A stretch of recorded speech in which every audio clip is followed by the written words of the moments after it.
Listo. Let's do this. All right, Senor Chris, thank you so much for your time. We finally are able to make this happen. I'm very excited about today. As I was telling you before we started, I did a lot of research, not only on you, but on the sport that you practice, jiu-jitsu, the gym, everything. And I'm so excited about the conversation we're going to have. So it means a lot to have you today. So again, thank you, Senor. Thank you for having me. Thank you. I'm excited. No, thank you again. So, Senor, let's get us started. Please tell us a little bit about you. Give us a quick intro on who you are, what you do, please. Okay, so my name is Cristobal Chavez. I am a black belt in 10th Planet Jiu Jitsu of Paso. Well, in 10th Planet Jiu Jitsu system. I own and operate 10th Planet Jiu Jitsu El Paso. I'm starting to say I'm a former MMA fighter just because I haven't fought in the last 3 years, but I am not quitting yet. I do feel like I would need to still have something to prove to myself or other people, and fight at least once, maybe 2 more times. I also run a local, I want to say regional now, tournament. It's called Desert Jiu Jitsu Championships here in El Paso. It's been running it for like 6 years now, and that's pretty much it. Nice. How long have you been a gym owner for? Going on 8 years now. 8 years. Yes. Nice. Senor, you recently came back from a trip from a tournament, Yes. which you won first place. Yes. Let's start with that. Talk to us a little bit about what the tournament was exactly, and tell everyone obviously how you did over there. So it was a Gym Crashers Pro tournament, along with the Submissions on the Shore over at Galveston, Texas. They called it Jiu Jitsu Island, which is pretty cool because I guess they're running with the whole Fight Island thing that they are doing with UFC. But it was really cool because it was a different rule set other than just a regular bracket of like 16-man bracket where it's just elimination and then best guy wins. It was a teams tournament where it was a team of 3, which I've run a tournament where it's a team of 3, and it's like the quintet. Those of you that are jiu-jitsu guys know exactly what I'm talking about, but if you're not, quintet is a team of 5 where 2 teams line up, 5 versus 5, and then you pick the order that you're going to go in, first, second, third, fourth, fifth, and then first guys meet up, the guy that wins stays, and then the second guy goes. So one guy could virtually eliminate the whole other team. Do you know what I'm saying? And so you start eliminating each other out until the team with the last guy standing wins. Oh, okay. It's really cool. I think you could compare it to like maybe Mortal Kombat. I think I used to do that when I was a little kid, now that I'm thinking of.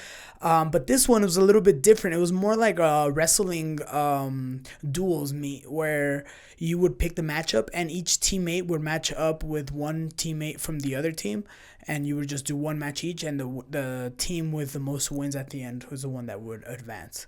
So there was 8 teams, and we had 3 matches, and we won all 3 matches. So nice. How long was was it a whole day event, or is it like a couple hours? I guess you could say weigh-ins were in the morning, and then we went, ate breakfast, hung out for a little bit, came back in the evening. It was just like 4 or 5 hours. Nice. I wanted to ask you this, and right now we'll get into it as far as professionally fighting MMA. But do you, when every time you have a competition, do you think about your students? Do you think about your gym? That I understand that maybe it's not as serious, that they understand that of course you can always lose. But is there added pressure knowing that they're watching you? Definitely, I do that. I put that upon myself. It was interesting because I told one of my friends all that. And he said that I'm probably putting too much pressure on myself. But honestly, I think it's the other way. It depends how you perceive the pressure, you know. I feel jiu-jitsu is something that showed me to be able to perform under pressure, but also take pressure in a positive way. I represent my family. I have twin boys now that I want to set an example of what a man is and, you know, who their dad is. And also I have a team of 40-something, 50 little kids all the way from 5 years old to 13 years old who look up to me, who I have parents telling me also, oh my God, little Sebastian thinks you're the best, man. And you know, that I take that, you know, with a big responsibility, and I represent them also, and I want them to look up to me, and I want to motivate everybody around me, my students also that are adults, other fighters that are training under me. I want to prove to them why I am their coach and why they should believe in me also when I'm giving them advice or coaching them and teaching them. So it's a lot of things, and I take them in a positive way, where maybe other people could be like, oh man, I don't want to let him down. God, what if I lose in front of all these people? And then now you're going into that negative tangent, and you are probably gonna end up losing because of that. So you have to be able to manage it, of course, right? Of course, right. I've never fought professionally, but then I'm thinking, if anything that I do that requires maybe me to be at my best, of course, there's always that pressure, like you said, okay, this is good if you use it in your advantage, but if you don't, look at this, maybe it's going towards the wrong direction, yeah, right? I also think it's, like, I grew up watching boxing with my parents, like Julio Cesar Chavez, right? And people like that, where I think if you look into the boxing world, it's the Mexican boxers have a different heart, have a different blood, you know what I'm saying, where you have to murder this person so they could stop coming at you. And I think that I have that in me as well, and the reason being is probably because you're representing Mexico, you're representing your parents and your family and your dad, and you have that pressure. My brother was there. My brother lives in Houston, so I flew out to Houston and then we drove down to Galveston, so he was right there, front row, and I could hear him yelling, cheering for me, and I want to make him proud also. Yeah. Another time, I fought in Austin, and it was in Dallas, and I had to take my twin boys with me because no one could take care of them those days, and I was like, I'm fine, I'll take them. I've done it twice, and it was pretty hard. I drove all the way to Dallas once with them, and it was not that bad. So the next time I was like, I'm going to fly this time. I don't want to do that whole, 9-hour drive. And I ended up flying thinking it was going to be easier. It was so much harder flying with them. So much harder. And then on the way back, there was a layover, or whatever you want to call it. It was delay. 4 hours in the Houston airport with my twin boys. How old were they? They were 2.5 or something. Ooh. They're 3 now. But I remember competing in Dallas and being on stage, and my brother was yelling, and I could hear one of my kids yelling, "Vamos, papá!" And I was just like, just like a extra oomph of energy that you receive, because he is, as much as he could understand what's going on, he is watching. You know what I'm saying? So. It's funny, and now that you think, that you're talking about your son, no, one of them telling you, hey, vamos, papa. I remember I got in a fight when I was in 3rd grade. I still remember this 3rd or 2nd grade. I don't even remember who I remember, but I just remember that the little girl that I liked was there. So olvídate, that was my thing. I was like, no, wait. Whatever it is, don't cry, because I don't know. Cry. Yeah, I don't know how long it was. How old was I? But I think at that age, everyone cries when they fight, just because out of anger, right? But I remember, and that's why I still remember that the little girl that I liked was there, so vas con todo, and of course the same thing translates to everything else. Yes, definitely. That's it's a competitive personality that we have, I guess, and we want to perform. I also tell that to my students a lot, that there's certain people out there that are more performers, and everybody, when they practice at a certain level. And some people, they're really good when they're at practice, but once they go out and compete, they compete at a lesser level, just because they psych themselves out. They do bad under pressure, or I think it's just they psych themselves out. And there's other people that are not really that good at practice, and they're always messing around, or they're just not taking it seriously. But when they compete, it's just boom, a different level. It's like, where did this come from? And it's just because they're performers. They feed off of that vibe. If you see like UFC fighters, I get very into it. Like, for example, Conor McGregor, when he would go into the cage and he's just like with his arms open. It's like a modern day gladiator, just feeding off the vibe of everyone just yelling off of him, or just chanting, and everyone yelling at the same time. It's probably the same thing with like NFL games, or FIFA World Cup games and stuff like that. And you're absolutely right, and of course we're talking specifically in fighting, but that can be, I'm taking that back, and as you're saying, all sports are forms of combat, just under certain types of rules. You're competing against each other. Just fighting is the MMA is the fullest, most raw version of two people competing against each other. You're actually legit, pretty much trying to kill each other, and there's just a referee to stop it and prevent it from happening, where they tap or they get knocked out. If the referee wasn't there, that person would kill that other person. Yeah. You know what I mean? So for sure, and the same thing can relate to other forms of of things, like any day things that you do. Por ejemplo, as you were telling me this, I was like, oh, I never seen it that way, because there's some presentations at work that maybe I have to do, and then as I'm practicing, like, oh no, esto te salió mal, oh my god, you're gonna fail so bad, you're gonna get fired after this. And then ya cuando es la hora that I'm in the meeting with the big boss, whatever it is, I'm like, oh, I even surprised myself, but that's maybe like the way to see it. You like know how to problem solve under pressure, and you got the charisma. But maybe you like that moment, no? Yeah, and some people, they feed off of that adrenaline. They love it, you know. Other people under adrenaline, they break. Ándale. No, señor. Well, thank you. Congrats again on that first place, by the way. Let's take it back as far as talk to us about your start in MMA, Jiu Jitsu, fighting in general, sir. So it was funny. I started Jiu Jitsu not knowing that I was gonna start into Jiu Jitsu. I always I would get into fights often when I was younger, like in high school, like late high school, and then after high school, going out, and whenever something would arise where you could get into a fight, it would always end up happening just because, I don't know, like I liked that adrenaline rush and the craze of people, you know, getting into altercation and, you know, it becoming a big deal, and who came up on top, and who, and then also people talking about these stories of, oh dude, when you got in, I don't know why I like that. Like, were you looking for that, or not looking for it, but more that you enjoyed? I had friends that, like, I remember in high school, I had friends that were looking for it. We would go to parties legit to I wouldn't go for that, but as soon as there was something, it was 100%, we would always be down for that to happen, and we would look for it, and it would turn into like brawls of like 5-on-5 guys, and it was in high school. So I don't think we could have done too much damage to each other, but we would get into that. So I always wanted to train, and I would tell my parents that I wanted to start doing martial arts or something, and they were the typical, you know, not knowing, like, no, de por sí ya eres bien vago. Did you want to train, though? Let me interrupt. Did you want to train to get better at those street fights, or because you were good at those street fights and wanted to now be professional? I was really good, but luckily I never got like knocked out or my face broken or anything, but I probably just got lucky. But I just liked it. There was like a fascination that I had for fighting. And then I started watching UFC when UFC started coming out on Spike TV, and that's something that I loved. I wanted to do it. I felt it was the most real version of fighting instead of boxing, and you know what I mean?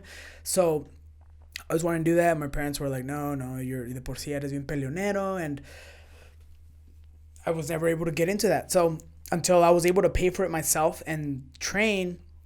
Was this in high school or after? This was after high school. Okay, after. Okay. I was even, it's funny, I tell my students this story also because just to let them know that I was dumb too, you know what I'm saying?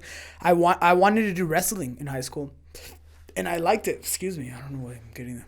Anyways, I liked it, but the reason why I didn't join wrestling is because you had to wear a singlet. Which is that suit, that one piece? Okay, one-piece suit. And now I'm like, dude, that suit is cool. Like, I would wear that right now. That's awesome. And there I was a kid, and no one was there to tell me, like, hey, dude, don't be dumb, bro. Just get in there, you know, like it's cool, whatever. That was your main reason why. That was why I did. And I always think, I'm like, imagine if I would have done 4 years of wrestling first and then started, I probably would have been I obviously would have been way better. Or who knows, I would probably gone another route. Maybe I would have gone to college in wrestling and then ended up just being, you know, an employee for someone, you know what I'm saying? But I don't know, the way things have played out was okay. And so I started training, and I thought I was going to get into MMA, and then my coach at the time said, well, this is jiu-jitsu, and he just started showing me jiu-jitsu, and I'm like, well, when's the strikes? When are we going to start, you know, punching each other and stuff? Oh, that'll come later, just don't worry, just learn this first. You need to learn this ground fighting first. I was like, okay. So I started training, and I fell in love. As soon as the first day I started jiu-jitsu, I never stopped training, and that was over 10 years ago. Tell me why people fall in love. I know that with jiu-jitsu, because as I was doing my research, I was going over like video after video of why jiu-jitsu, why, like the benefits. I'm like, oh, okay, you know, so now I'm gonna believe in jiu-jitsu. The reason I fell in love with it was I was still in college, and I did 3 years of civil engineering. So I took a lot of math, you know, Cal 1, Cal 2 physics, statics, all that stuff. And then I think because of jiu-jitsu, I switched to accounting. I was like, I don't want to being like, a civil engineer for a company and just work for somebody and just be doing it, because it started getting really hard for me. And I was like, this is what I'm gonna do this for the rest of my life, this stuff just for money. I'm like, no. So I'm like, I want my own business. I'm like, so I switched to accounting, and I did a year of accounting, and that was so easy. Well, at least compared to civil engineering. I had people in my accounting classes and they'd be like, oh, the math is so hard. I'm like, are you kidding me, dude? This is like algebra. Like, what are you talking about? I just did Calc 2 last semester. This is nothing. And it was very easy for me. But then the opportunity for me to take over the gym, I was already a purple belt. And so fast forward, I was already a purple belt. You start off at white and then blue belt, purple, brown, and then black belt. I was already a purple belt. The opportunity for me to take over the gym arose where my coach had to move back to LA, and no one was left to... as an owner, or just as a manager? As an owner. Okay. Well, I started off as a coach, and then one of the owners, he just didn't want in on it anymore because I was just a student, and then I ended up becoming coach, and everyone was like, you used to be our peer, now you're our coach. Like, so people started, going to other schools and stuff, and it started going down. So they were going to close down, and I ended up taking over. So that's a short story, or it's a long story, but just made short. We'll come back to that for sure. But so yeah, that's why I fell in love in fighting, and so I started doing that, and then I had to I dropped out of college with that excuse, and I said I was gonna come back, which I never did, and I got a second job, so I would work during the day from 8 a.m. all the way to like 2 p.m. Go home, shower, eat, and then be at the gym by 4 all the way to 9 p.m. every day. Just working, grinding. And it was really cool because around those years, I ran into this, I guess you could say, motivational speaker or just entrepreneur, Gary Vee. Mm-hmm. And that's what he would say that you have to do and stuff. And I'm like, yes, this is what I'm doing. Yeah, drop out of college right now. It was so awesome. And so that motivated me. And I just kept doing it for years and years and years. How many years? Probably like two-ish, about 2.5 years. And ended up the gym being able to pay for itself. And then I kept working. And then the gym was able to pay me for the same amount of money that I was making at my other job. So then that's when I quit my other job, and then I doubled up my time, but just into my own business instead of spending all my other time in someone else's business and then mine, all my time in there. And then it kept growing. And we have close to almost 200 members now. 200 members. Yeah. Wow. So it's why a blessing. Jiu Jitsu, senor? Why is Jiu Jitsu so special? So I think the Jiu Jitsu, the reason why it is different from the rest of the martial arts is because one of the main reasons that people will easily grasp is in jiu-jitsu in all martial arts and all sports and stuff like that, everything's competitive. Who's better than who, right? But in boxing and kickboxing and stuff like that, you can never go 100% during practice, or at least not all the time going 100%. So everyone's always holding back, and everyone's always like, whoa, I was holding back, man. I was going light. I wasn't going hard. I'm just practicing. And if it was a real fight, I could have still. So you kind of always have that little ego thing over people and that chip on your shoulder, like, this was a real fight. We're just practicing, man. I'm just working on me and In jiu-jitsu, every day you are finding out who is better than who. Every single day.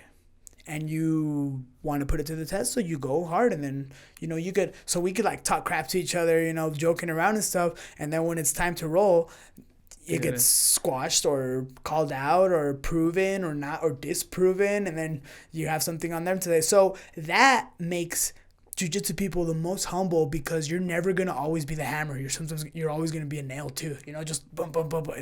So you're never talking crap to anybody. You're always being nice to anybody, because as soon as someone comes all mean and cocky, everyone's always like, ooh, I can't wait to roll with that guy and kick his ass. And it's going to come. And then it happens all the time.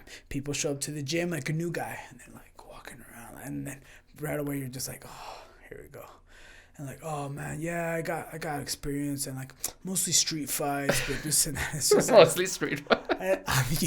You think I'm kidding, man? This happens so often, and it's just like, and you can't be like, oh, you're annoying, dude. But so it's just like, oh, really? Like, dang, that's crazy, man. Ooh, street fights are crazy. We've all had our fair share, right? And well, this is good, man. You'll be fine here, man. And then start rolling, and then I'll be like, If it's a big guy, I'll get one of my talented little 15-year-olds.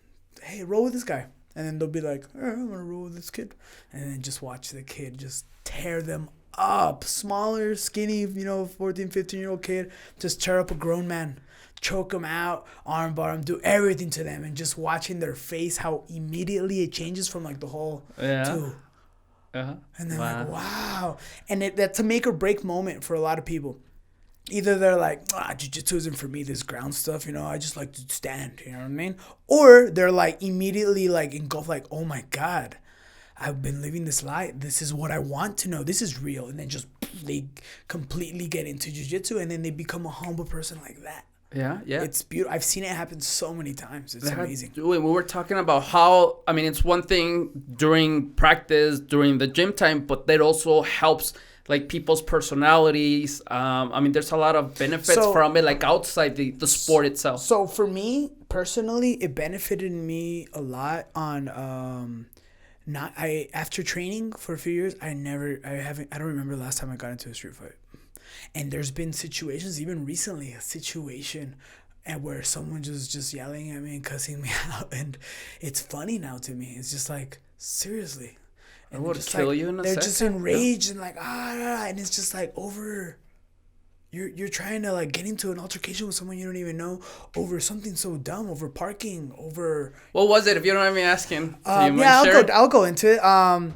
So we're right behind La Gorda food restaurant, and their drive-through. They have everybody loves La Gorda. I eat La Gorda all the time. La Gorda, you should sponsor us. And so they get packed. Their drive-through gets full, so they can't even take out the burritos. It's the small place acá in Zaragoza, right? Is that the one you're talking about? The one on Trevino? No, the one on Trevino. Okay. So they can't bring the burritos out fast enough for the line that's coming in, right? So they ask him to wait over here on the side, and these cars wait in front of our parking lot. And it's been going on for years, I've been at that location 7 years now. And it's always happened, whatever, I don't care. Just move around or ask them, excuse me, I'm trying to park. And then they move, whatever. But it's weird, like, I don't know what's been happening. People are becoming more like, I'm the weird guy. Like, they're waiting, and then I'm like, excuse me, like, I can't get my car in. I'm like, they're not even parked in a parking space. They're just standing like that. And I'm like, and they're just like, I'm gonna get my burrito. It's like, dude, I don't care about your burrito. I'm trying to park, move, But I don't say that, but I'm just like, this time, or I'll just maneuver around in a way. This time there was 2 cars parked side by side like that. And I'm just like, really? I couldn't even get in. And I'm like, this lady, I'm like signaling her, like, excuse me, like, I'm trying to get it, and she's like looking at me like all weird, like with an attitude. And I'm like what? Like, you don't understand this? Like, this is not. You can't just that there's other stuff in this world other than you, and roll down my window to like tell her, and she was like, "Hi boy," oh, and I'm just like, "Pues quítese." And as soon as I said that, there was this guy in the car. And he started cussing me out and like, what, and like going all crazy and yelling at me. And I'm just like, what? I'm going to start yelling back. I'm not going to get into a yelling match over a burrito, over parking. So I'm just like, Was there a moment, though, que dijiste, me bajo y le parto su madre, or no? Yes, you could think that. But what's good, and this is where jiu-jitsu comes into play 100%, is you are rational, you don't get heated, and you don't let emotions take over, where you start making your decisions based off of emotion. And that's something I tell even my little kids.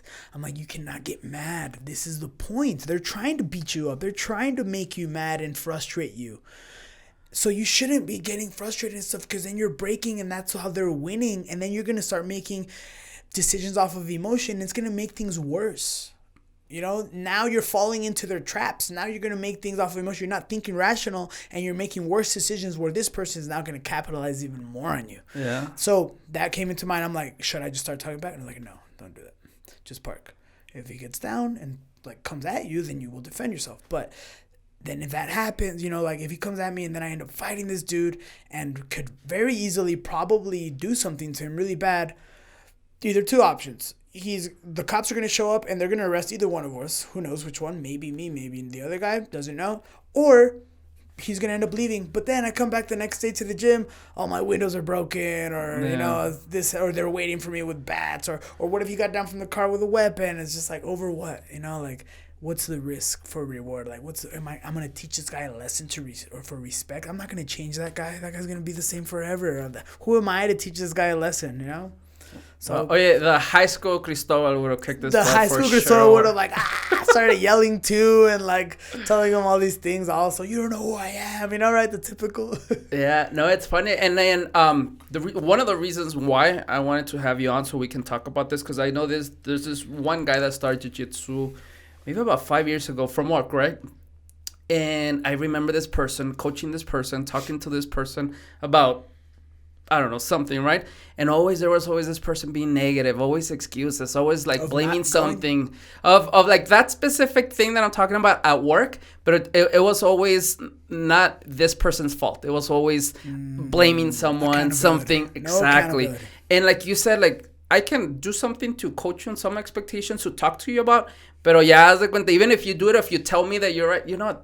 It has to start within, and again, a lot of so Jiu-Jitsu teaches you that. Déjate lo que te decir, and then little by little, within I don't know, a year or 2 years. This is a person that I don't interact with or interacted with on a daily basis, but I did notice a change. Like later on with this guy, pues ya le decíamos cosas, whatever, and even the reputation from this person changed. Instead of being that negative Nancy over there, ya el vato okay, well tell me how I can get better, or when I get like this. Let me give me some feedback. Tell me right away. Very receptive. All of a sudden, y todos se ponen, pues, ¿qué le pasó a este chavo, no?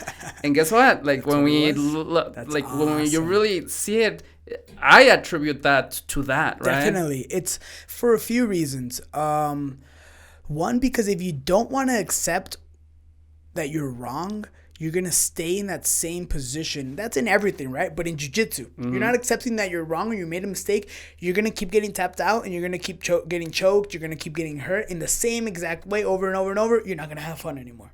Then why do you keep going to go get choked out over and commit the same mistakes over and over and over? 2, some people don't want to accept they're wrong. So this is the lesson that's beautiful about jiu-jitsu. Say I get caught in an arm bar, my arm is getting extended, hyperextended. I don't want to accept. Some people don't. The beginners usually don't accept that they're caught and they don't tap, and then they're like, no, I'm fine. And their arm's fully extended, and all that's left to do is that person just put their hips into it and do it anymore. So they're not accepting, and then boom, they get hurt. And they're like, oh, dude, that guy went hard. It's like, no, dude, I was watching you, bro. He had you in an armbar for 20 seconds, and you wouldn't accept. You got to accept that you're defeat. You made a mistake.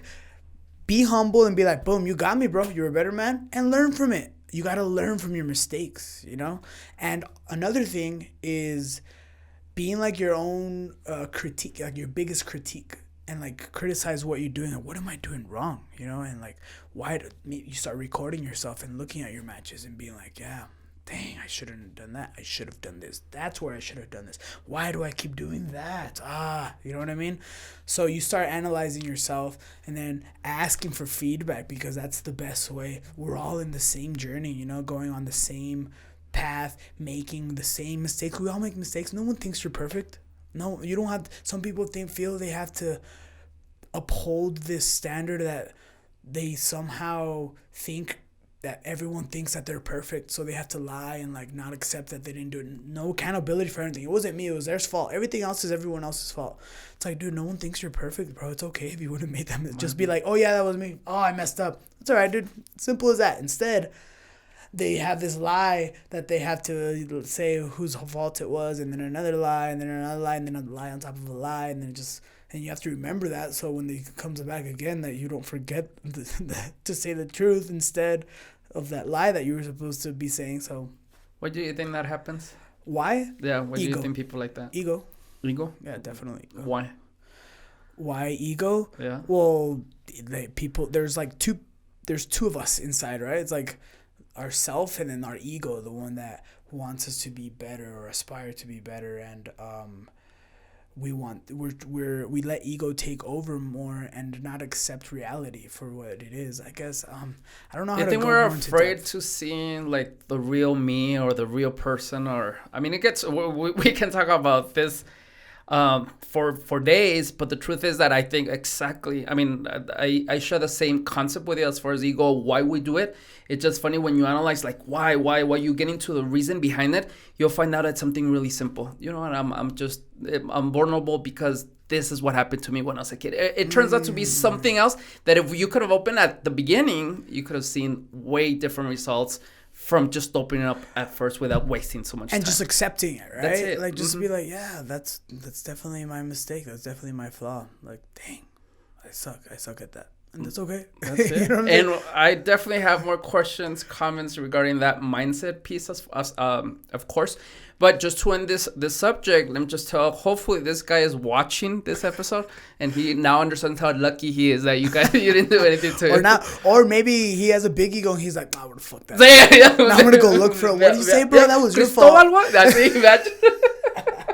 That was your fault, bro. You're the one. Oh, that would be fun if he comment that on that. He can put it on the comments though. And I'm still mad because of my burrito. Because of my burrito. That's funny. Senor, let's go back to, okay, you're jiu-jitsu. You're already taking over the gym. But when is it that you started to go into MMA as a pro fighter? He says, okay, I'm good at this. So now let me make that jump. I didn't start fighting until I was a purple belt.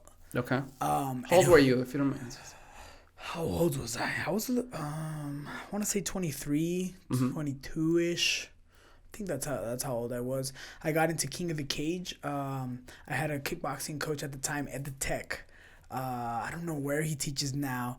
And he just showed me basic. I had two coaches. I have my Muay Thai coach, Manny Varela. He's our main coach here at my gym still. Ever since day one, he's been our Muay Thai coach. And then I started exploring other types of martial arts.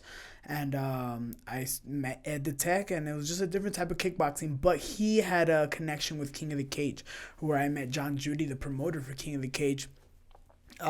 Great guy. We established a great relationship. We understood each other very well. We got along awesome.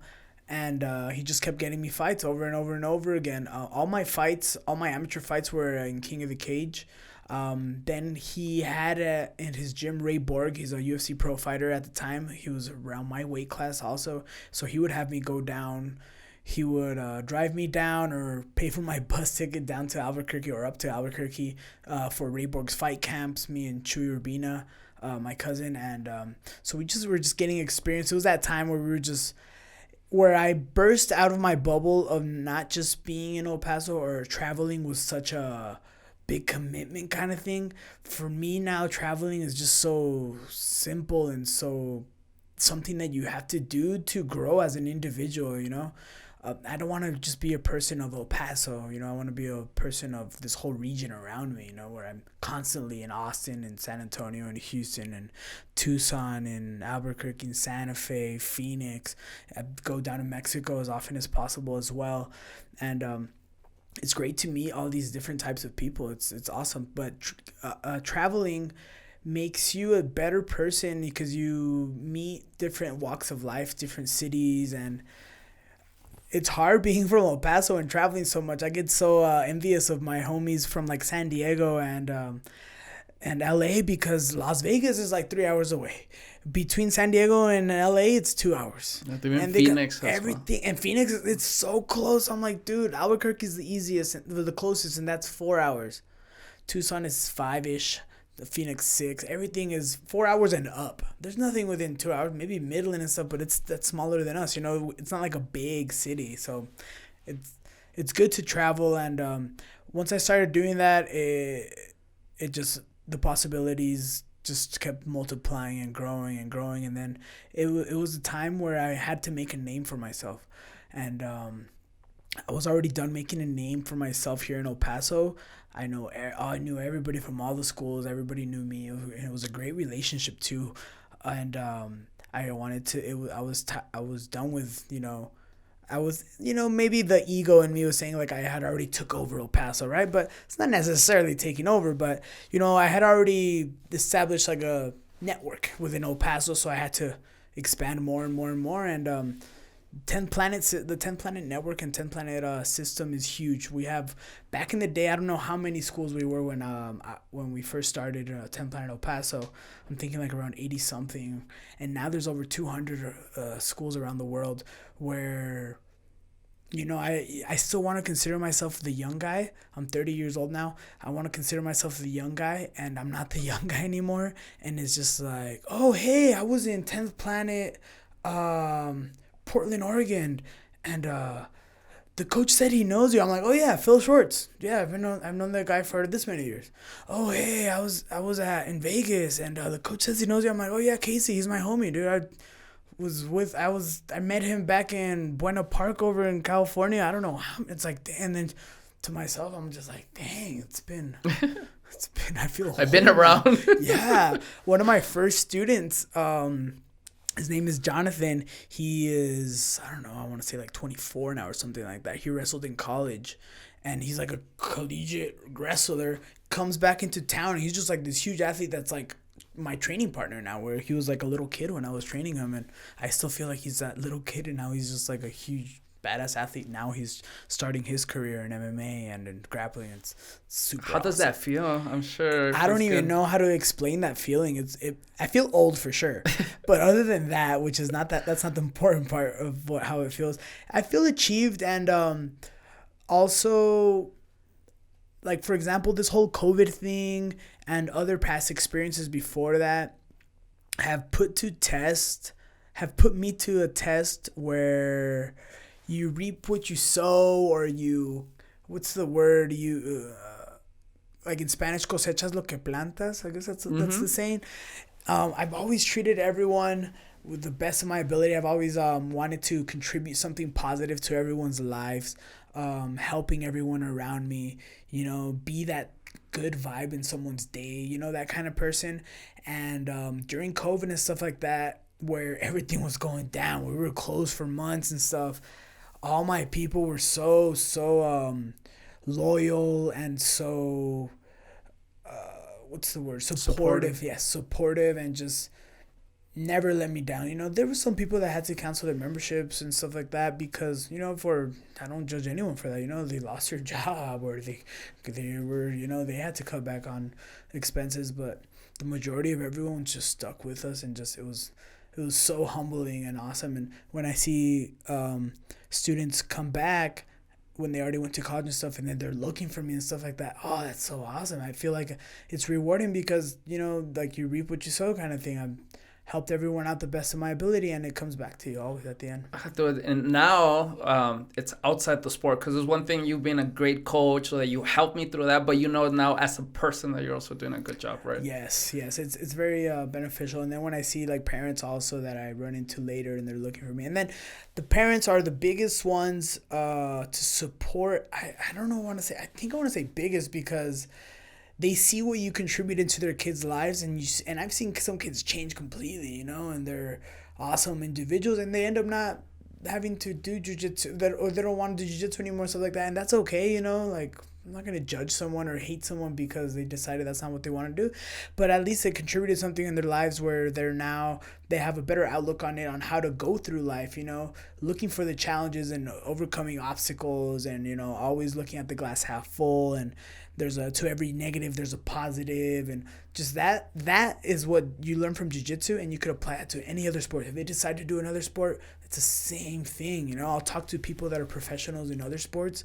and I'm telling them over here about jiu-jitsu, and they're like, yeah, that's what it's like in baseball, and I'm just like, oh shoot, that's exactly the same. I never saw baseball that way. Like, damn. So it's not just about jiu-jitsu. So everyone learns their own they have their own life lessons in their own crafts, and what they love to do in life. Yeah, no, that's 100% accurate. Let me ask you, do you remember your first professional fight, MMA fight? My first professional fight, yes. I think that was here in El Paso, actually, at the Socorro Entertainment Center. We brought King of the Cage. So this is where I was working hard so much. I was managing probably like 4 or 5 fighters while I was fighting as well. So we were selling a lot of tickets too, because we wouldn't get paid too much. We would get a certain amount of money to show and a certain amount of money to win. But also we would get 20% of ticket sales. Oh. And it was hard. We would sell some tickets when we would go to Albuquerque and Santa Fe and stuff, but it wasn't a lot. But then it was like a few of us already that were selling a lot of tickets. and we convinced King of the Cage, and we talked to like venues and stuff like that to bring it to El Paso. And when we brought it to El Paso, we were half of the card. There was like 15 fights total. Half of them were for my gym. And it was so awesome to finally be the home guy. You know what I'm saying? Because I was used to coming out and everyone just boo, boo, or just quiet. And then the other guy coming out and everyone just like, ah. And they don't even let you pick your own song. But that guy, or they would tell you that you can't pick your own song. But that guy would come out to his favorite song and just like, boom. And everyone's like, yeah, yeah. And that's just kind of like, it's okay, you know, it's a way of being motivated also in a different way, you know, like, you're fine, I'm here to ruin the party for everyone, that's cool, I'll be that guy for you guys, you know, that's cool, like, I'll take that in that way too, you know, but when you're at home and everyone's yelling for you, it's amazing. It makes a big difference. Yeah, people think that you can't really hear it. I mean, at that level, I think there was like 4,000 people there. 4,000 people. Yeah, there was a lot of people there. It was packed. And I could still hear, you know, and I could depict who was the one yelling for me then. Even though it was your first professional fight, but of course a lot of people were there to see you as a pro. Yes, because I had already had 6 amateur fights. Oh, okay. And I was 6-0. I was undefeated. So I was going to do my pro debut. And then here in El Paso, and it was awesome. Wow. Well, at any point were you scared making that transition from Jiu Jitsu to MMA? No, I didn't even think about it. I was just like excited for it. I just wanted to do it and improve my jiu-jitsu. And it's funny because maybe I was scared because I would always come out 100 miles an hour. And later I didn't, you know, I was a little bit more, because you're in your zone and comfortable. But at first I would come out 100 miles an hour and I would, you know, it's not me showing off in any way, but I finished like my first 4 guys like in 20 seconds each, you know. And I was like proud of that at first. But then I actually spoke to Mondo once. Mondo Rosales, he's the owner and head instructor at Zen Martial Arts on the West Side. And he was telling me once about his amateur fight, and like, I was like, so what's the game plan or what was going on? He's all, nah, dude, we're honestly gonna try to take it to the decision. First round, we're gonna feel him out, do this and that. Second round, we're gonna try to impose this game plan, and then third round, we're gonna make our adjustments, try to impose that same, maybe a different game plan, and then just try to take it to decision. And I'm like, why? I'm like, this is about winning. You're supposed to just try to win. You know, that's what I was told always. And he's like, well, it's just amateur, man. No one really cares. I want him to get as much time as possible in there and experience. And I'm just like, that makes so much sense. What the hell? I had fought like my 4 amateur fights altogether were probably like a minute and a half, 2 minutes. And you were thinking that you were doing so great, but thinking about it in that way. But I only had I only had like a couple minutes in the cage of experience, and I already had like 4 fights, as opposed to just, you know, elongating it more and, you know, waiting to the second, third round. And, you know, who cares about because no one really cares about your amateur career. No one's worried about, hey, what was Conor McGregor's amateur career? No one knows. Who cares? He could have been 0 and 100. It doesn't matter. Wow. So yeah, let's talk about, and this is the fight that I was watching earlier, and it was so good, by the way, where you went to Bolivia and fought Ronnie Perragon, I believe that's his name. I don't know if it was your 3rd or 4th fight. I think it was my 4th, but I think on the screen it said it was like my 2nd fight or something. Yeah, it was my like 4th fight. I'm almost positive. The reason why I really want to talk about this one is because it was in Bolivia, where this guy was fighting from his hometown, right? Yeah. And exactly what you said, as far as you walked out with a mariachi, and I was like, that's so cool. And then being your 3rd fight, I tell everyone that story, what an emotional moment that was for me. They had told me they were doing like a country versus country thing, the whole theme of like that whole night. And they told me I was gonna come out with mariachis, and like I was like, hell yeah, that's cool, and like, but never really like understood the magnitude of it, because to me, as a Mexican, and my dad's from Mexico City and my mom's from Juarez, it's a big thing, you know. And my mom is super like ranchera, you know. My grandfather had ranches in Villa Humada and stuff, and we grew up listening to mariachis. And actually, recently, for Mother's Day or something, I brought my mom serenata with mariachis. She loves mariachis, so I grew up with that. And it was like, what song are you gonna pick? And My mom's out telling me all these like love songs. I'm like, Mom, I'm not gonna come out to that acá entre nos. De Juan Gabriel de lucha libre. No, güey. Amor eterno. Yeah. No, dude. Like, are you kidding me? It has to be something like hardcore and like super Mexican, but like known. And so I picked El Son de la Negra. I just visualized it like dan, da-dan, da-dan, da-dan, da-dan, like, and then me walking out, I was like, ooh, that one. So cool. And then never crossed my mind again. I was out there training for a couple days, and then the day of the fight, I was warming up. I had my headphones on. I was warming up to my own music. I'm over here listening to like Cartel de Santa, and just like that's something that I always listen to before competing. I just feel like super pumped now, ready, pumped, and I'm gonna kill somebody kind of thing. And then they're like, all right, Cristobal, you're next. So I'm like, all right, cool. Took off my headphones and I'm walking out. Never remembered again. I was like in the zone, like in my head. Never remembered about the mariachi. So you're walking out. You have to walk through the hallway around back. And then right where I'm getting to, like where I'm going to come out, boom, all the mariachis are there. And I'm just like, I almost like cried. You know what I'm saying? I was like, oh, shit. And then the guy, the charro, the main guy, he was like, le trajimos esta guaripa también, no sé si la quiero. And I had the Mexican team's baseball hat, because my dad plays baseball. I was going to kind of wear that for him. Like, if you want to wear this. And I'm like, hell yeah. Like, sorry, Dad. A flag, no? Una bandera? No. The hat. The hat. Okay. Yeah.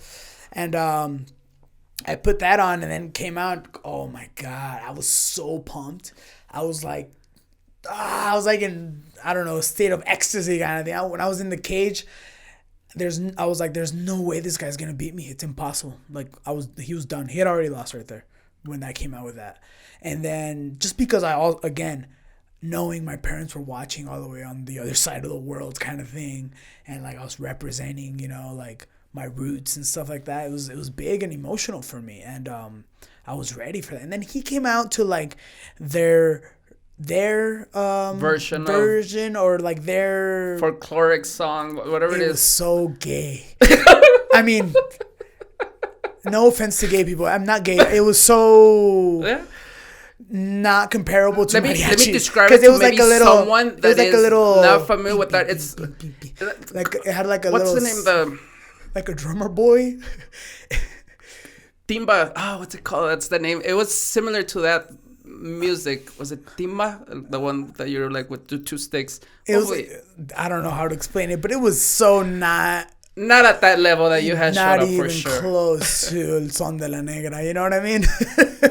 And I was just like kind of inside the cage. I was like, dude, this guy's done. Now, but he was really good. Even though everybody was rooting for him.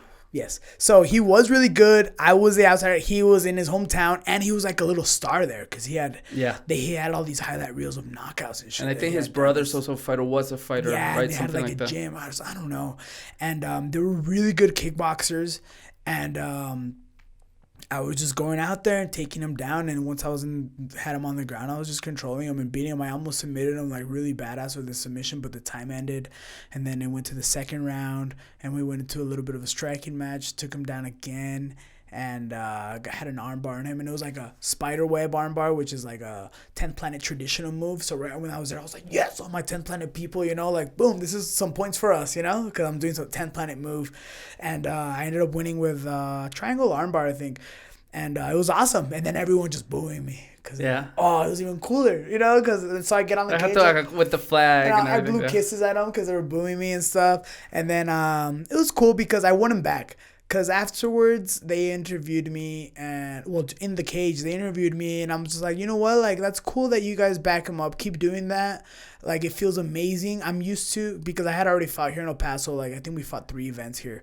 So I was like, I'm used to being the hometown guy, and it feels amazing to have your city and your country completely behind you and cheering you on. He's an amazing fighter, just tonight was my night, and thank you guys for having me. And everyone just like cheered me after that. I was like, boom, take that. Yeah. No, that was so cool.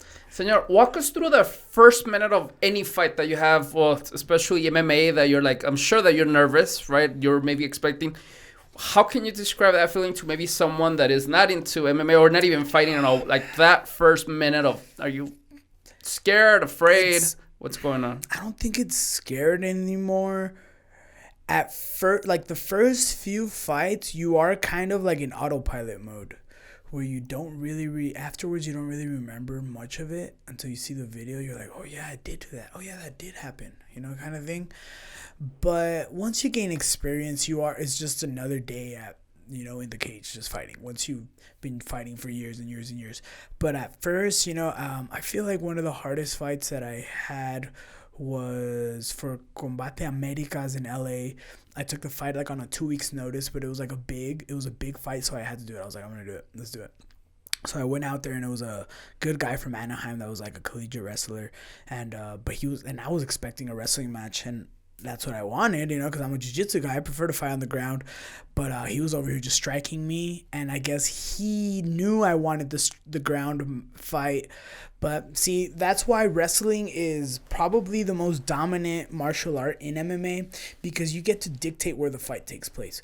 If you're a wrestler with okay striking and you're fighting a striker, like a guy that's super striker, you're just going to take him down, take him out of his element, and beat him in the ground. But if you're a wrestler with okay striking and you're fighting a grappler, like that guy was fighting me, I was more a grappler, he didn't let me take him to the ground. And he made it into a striking match. Took me out of my element. I mean, I was able to take him down a few times, which I think is what won me the fight, but I wasn't able to capitalize on the ground. He took me down once, and then I started going for a submission. You could hear the corner, stand up, get out of there, don't go into that grappling match with him, and he would, and I actually was able to strike him and I guess you could say outstrike him as well too. So it was lucky, but it's crazy, that feeling where you're gassed and super tired and the fight is still going on. Do you know what I'm saying? Where at practice you could be like, all right, hold on, dude, I'm tired. Maybe like, let me take this round off, coach. And you can't do that in every fight, right? You're just, well, here's another round, bro. It doesn't matter if you're tired.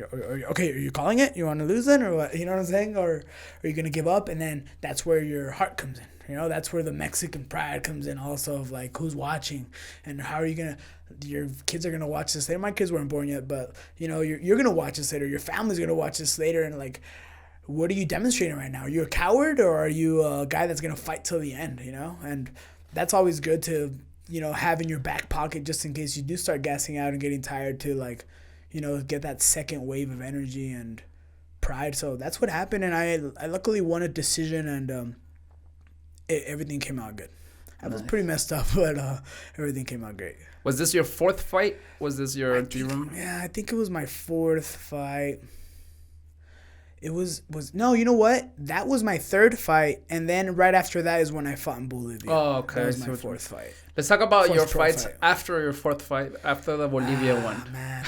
So I went undefeated amateur. I went 6-0 amateur, and then I went 4-0 pro, and then my girl was expecting a baby, or we thought it was just a baby, and I fought in Wisconsin or Wichita, one of those W states over by Michigan, kind of up there.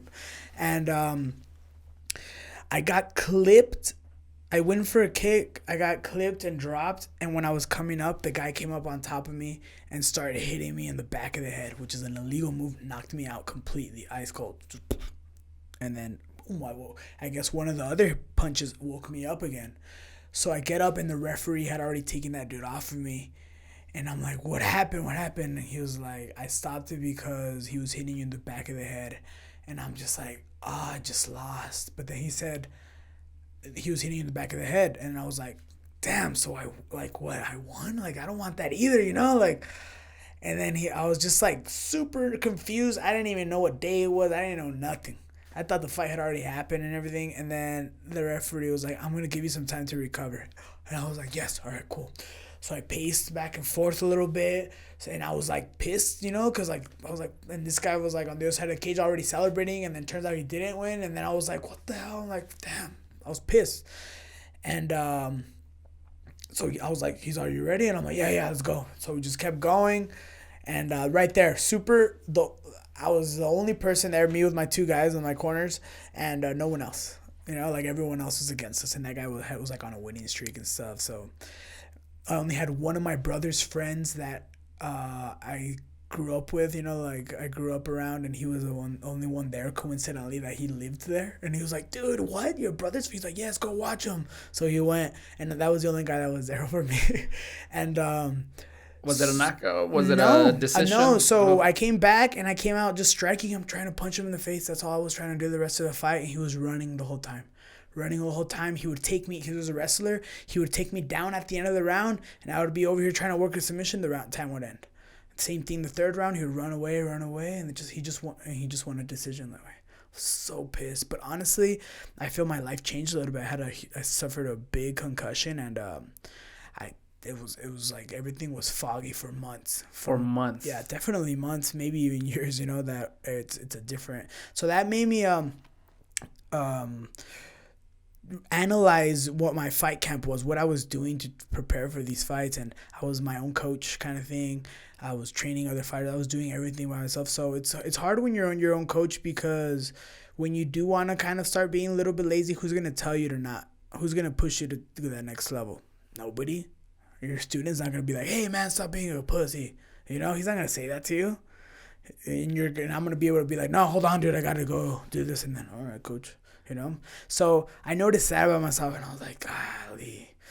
And then I was just, like also a little distracted when I was about to have a baby, and then I got another fight, and it was How long ago after that fight did you get the other one? I don't remember. I want to say maybe a few months later, like 6 months later, because my kids were already born. Were they already born?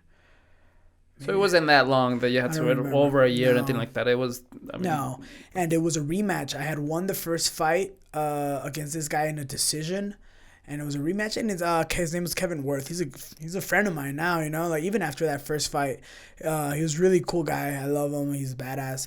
And we ended up fighting again, and I was so prepared for this fight. But I had been boxing so much with pro boxers, and I had a guy that was just doing mitts for me a lot. And I was training at Garcia's House of Boxing with Josue Garcia. He helped me a lot prepare for this fight. God damn, it changed my perspective of how much a punch can hurt or like do damage to you. That nothing else, like when I would spar MMA guys afterwards, it's just like, this is nothing, because it's just a different sport. Because in boxing, you're planted more on, I don't want to say your heels, but you are planted more, and you have a wider stance because you don't have kicks to worry about, and you don't have shots to worry about either, where you have to be moving in and out of the pocket. You could just stand there a little bit more and just bang. So there's more power, more hips going into all the punches. And in MMA, you're a lot more on your toes, and you're kicking and you're moving and you're punching and moving and being dynamic and going for a shot and sprawling on the shots and throwing kicks, and you got to be at a different range because there's kicks. So it's a whole different game. And I went in there trying to box this guy. I was already a brown belt in Jiu Jitsu, and I was trying to box him. Again, why when I was doing the jiu-jitsu? So it was good. I came out good. He was like not running from him, but he was, being on the outside. I was controlling the cage. I was slipping his punches, and I caught him with a right hand, dropped him, boom, and I just went ham. I thought I was going to finish him. He survived, weathered the storm, and then ended up on top. I took him off of me. I swept him, and we stood up. And then in one of the exchanges, he poked my eye, boom, hard. And it was just like something I had never felt in my life, where I was seeing double. It was just like, and I was like moving, and I was covering my eye a little bit, and I was like, thought it was going to be bleeding, nothing. And I'm moving, waiting for it. I was blinking, try to like, maybe, like it was just a scratch, and it would heal a little bit, nothing. I was like, fine, I'm going to close one eye so I won't see double. That wasn't helping, because. Was this in round one? This was in round one, at the end of round one. In between rounds, I'm telling my corner, I'm like, I can't see from my other eye, dude. And then the referees are there, and you don't want to say that in front of the referee because then they'll stop the fight. And I was like, no, I'm good. I'm just put water in my eye. And we're just putting water in my eye and see if that helped. Nothing. The rest of the fight, I was just seeing double. It's crazy because you can't just close one eye either, because your depth perception is off, because you actually need both eyes to triangulate distance and be able to measure the distance. You know what I'm saying? That's actually why we have two eyes instead of one. And so I couldn't do that. And then he cut me in the last round, like right here on my nose. I actually have a scar kind of, and I was just bleeding like so much. I remember every time I'd breathe, the blood would go like through my mustache and stuff. And that was kind of cool. That made it kind of cool because I had never been in like that bloody of a fight before. And I was just drenched. We were both just drenched in blood, and he couldn't finish me. That was like something that I had. I knew I was gonna lose the fight already because I couldn't get him. I took him down, and I just couldn't do anything anymore. I couldn't see, and he just kept punching and going at me and stuff. He cut me, and the fight ended. And I was just like, bro, like, finish me. And then he just laughed. He's like, bro, I was trying, God. And that's it. He won a decision. And I was just so mad at myself, because I did the wrong game plan. And also because I was there cornering another one of my fighters where, some drama happened during that fight. And I'm over here warming up, but there was no one there to stand up for him. So I'm over here kind of standing up. While I'm warming up, I came out, and like, that's when I was just like, God, I need to rethink and not do this until I'm ready. Like, I'm actually prepared and I could be 100% focused on myself instead of... When was the moment? Do you remember having that conversation with yourself as far as, okay, you know what, maybe I need to pause? Probably the drive back or the week after that, I talked to my brother a lot. My brother's a doctor in physical therapy, and he's like a neurotherapist. So he sees... he has patients that have suffered like huge brain traumas or like spinal cord injuries and stuff like that. And he's like, man, dude, I don't want to be the guy to tell you this, man, but I could really tell that you have suffered a few concussions, man, and it's sad because you're my brother, and I don't want to be the one to tell you and like crash on your, like, rain on your parade or anything, but like you're damaging yourself, man, and this is permanent stuff that you're not going to recover from. And you really need to think if you're going to be doing this to take it serious to another level. Now you're fighting at another level where, and I was just like, God, I hate you, but you're right. Like, I need to, so that's the conclusion that I jumped to. It's not that I'm going to quit or that I'm not going to. It's until I am 100% focused on myself during that camp where I have someone to coach me, where I have a strength and conditioning regimen, where I have, you know what I mean? Like, I'm prepared for this as serious. Like if I'm going to war kind of thing, not just like, yeah, I train all the time, man. I'm in shape. Let's go do this. That's not what this is anymore, especially with the record I had already. They're not going to put me against some random dude. And being a black belt also, they're not going to put me against some random dude. They're going to put me against some like known dude that's actually taking it serious also, that wants to be somebody. So I got to be prepared. And I was like, yeah, you're right. And then my kids were born, and it's just like, So at the same time, they are the reason why I do want to fight again. Because I want them to see me fight. I want them to have that in their memory. Like, I saw my dad fight, and he's a badass or whatever, right? So I don't want to go and get knocked out in front of them. Wow. Makes sense. Let me ask you this. What are the things that need to happen? Because I've been hearing you a lot that you know that you want to get back. That you talked about as far as the how you're going to get back. What are some things that you're expecting for it to happen? Like, what is the...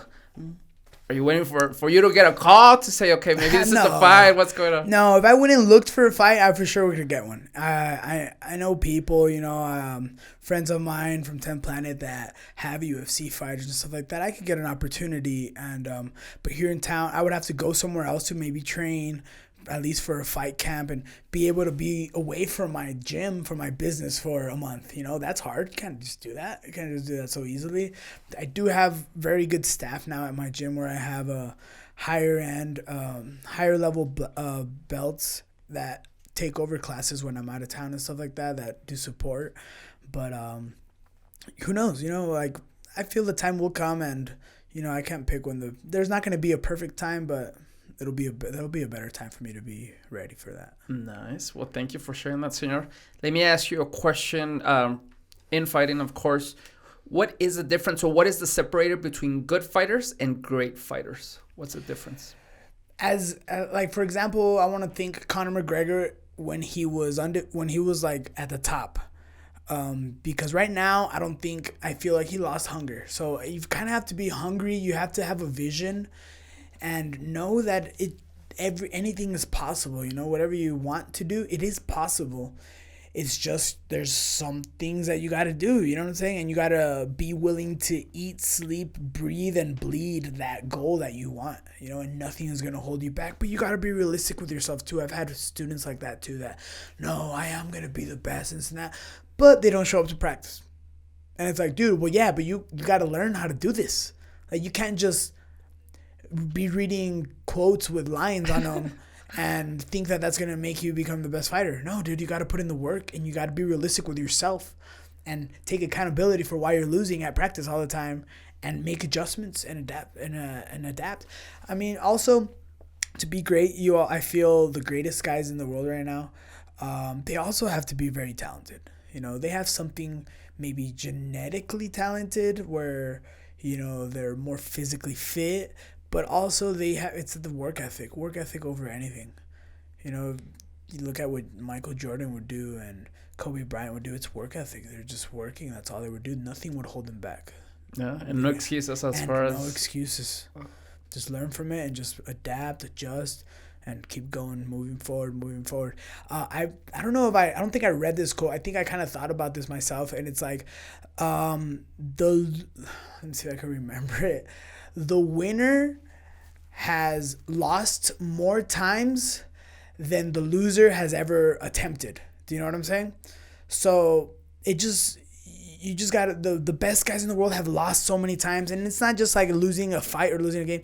They've lost at practice so many times, and they just keep going over and over and over, and then they win one, and then they lose, and they win another, and then they lose and they win, and they're just learning from every single time. They've lost so many times that now they're starting to win, but people don't see that. You know, like, God, he's just always winning. Yeah, bro, but you didn't see him 5 years ago when he didn't know crap and he was just getting his butt kicked all the time.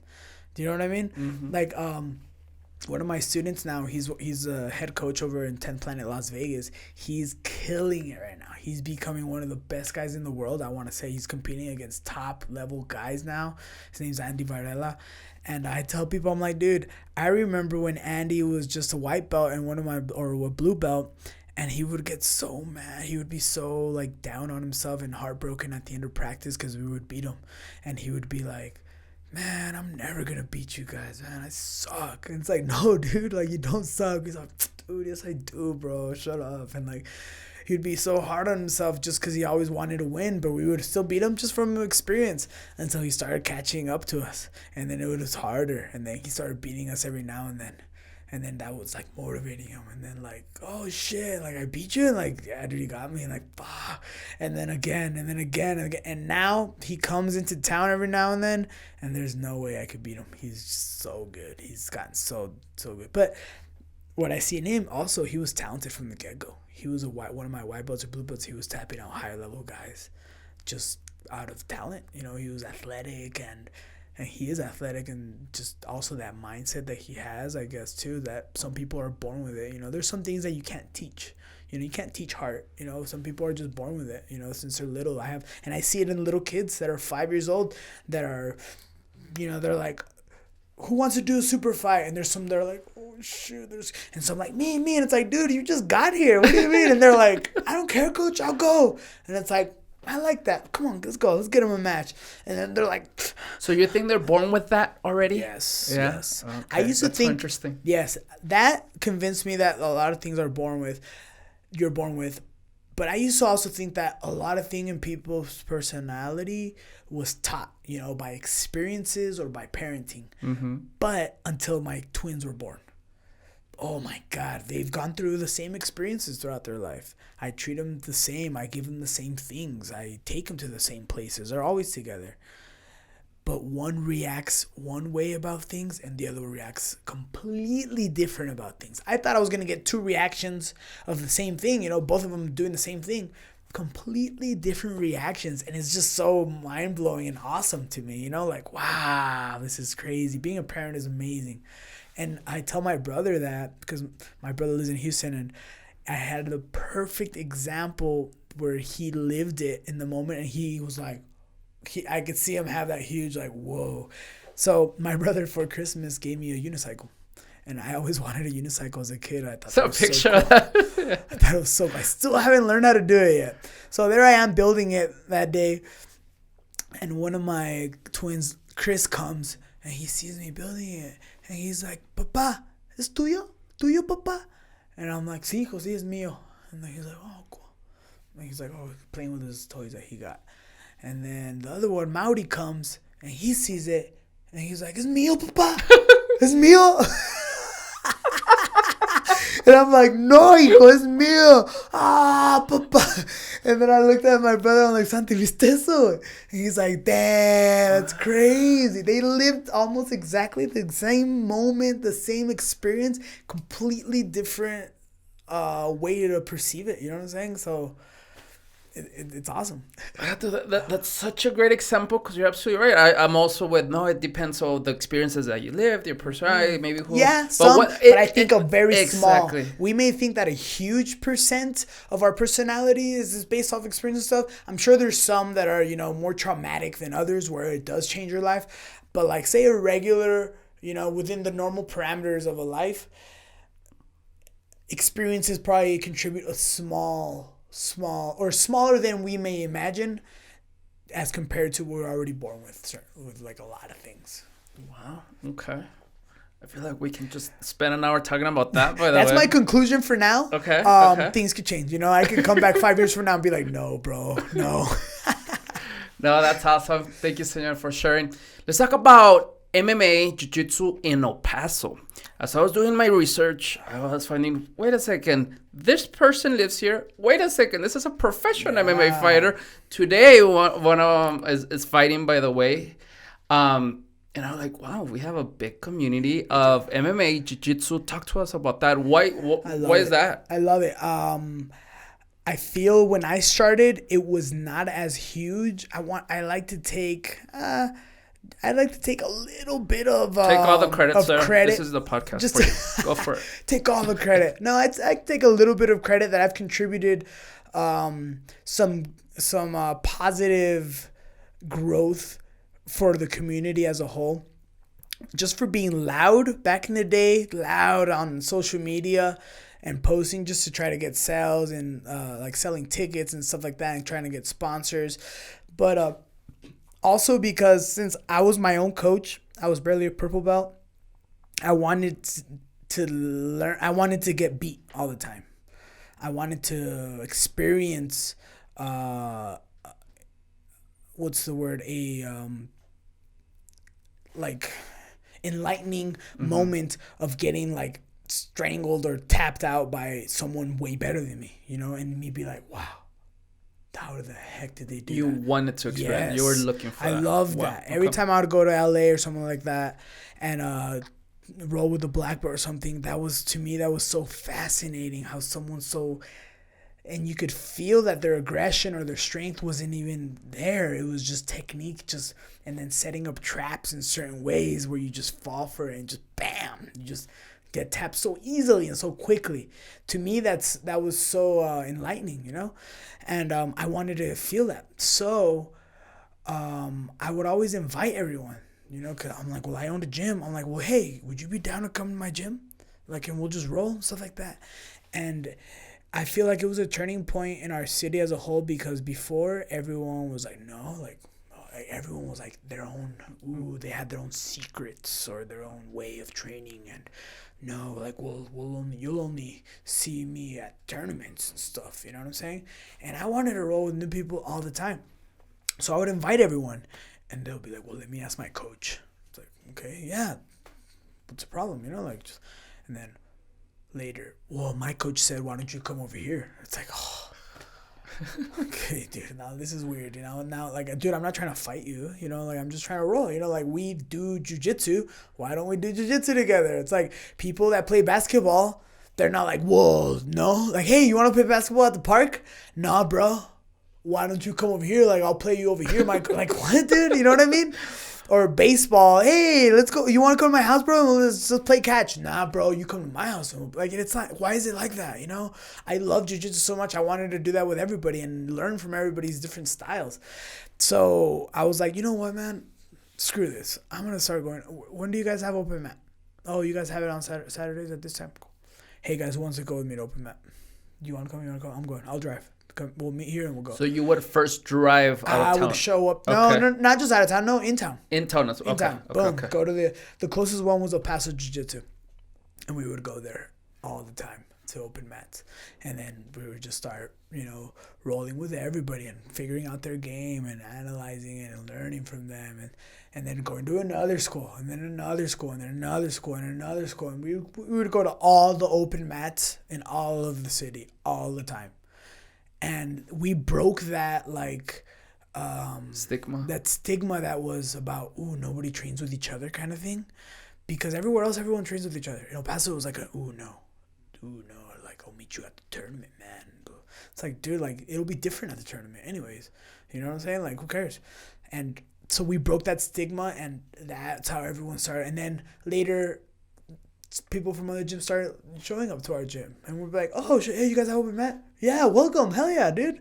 And, like, cool. And then we'd be, like, super cool and, like, choke each other out, beat each other up. And then afterwards, super have great conversations. It's something that I tell people. I'm like, if you want to talk, the most humble group of people that you will ever talk to is a group of jiu-jitsu guys after practice. Because everyone just beat the crap out of each other, choked each other out.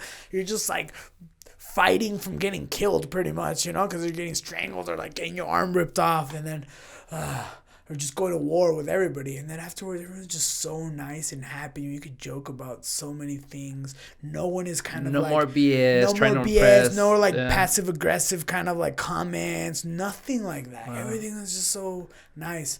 So, and then also I started doing the tournament. There was only one tournament in El Paso. You said it was 6 years ago you started that? I think it was like around 6 years ago now. There was only one tournament in El Paso that